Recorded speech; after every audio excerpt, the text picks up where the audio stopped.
Assalomu alaykum do'stlar, hormanglar. Xo'p, yana bitta sovg'amiz kelibdi. Buni bilaman. Ustozimiz Davronbek Turdiyevdan kelgan. Xo'p, o'qishni boshlaganmiz Supermiyada. Shunga har bitta o'quvchiga o'zlarining sovg'alarini jo'natadi. Ya'ni kitob bo'ladi yoki mana shunaqa ish qurollari yoki o'quv qurollari bo'lgan sovg'alarni jo'natadi. Mana bizga ham yetib keldi Supermiya transformatsiyasi bo'yicha. Xo'p, buning ichida nima bor hozir birgalikda ko'ramiz.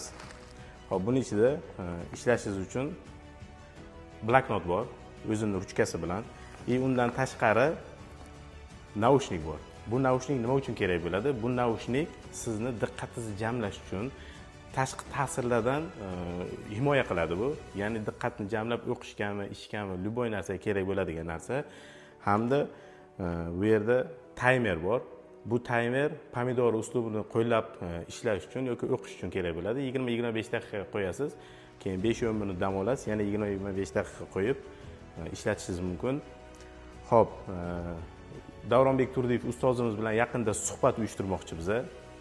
Ya'ni sizlarning fikringlar kerak.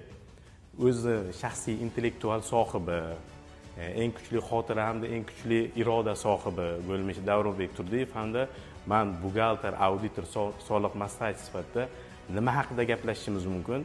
Agar qo'shimcha sizlarda takliflar bo'ladigan bo'lsa, agar yozib qoldiringlar. Inobatga olib suhbatda albatta inobatga olib o'sha haqida gaplashamiz. Ya'ni tadbirkorlarga foyda bo'ladigan masala haqida biz suhbatlashmoqchimiz.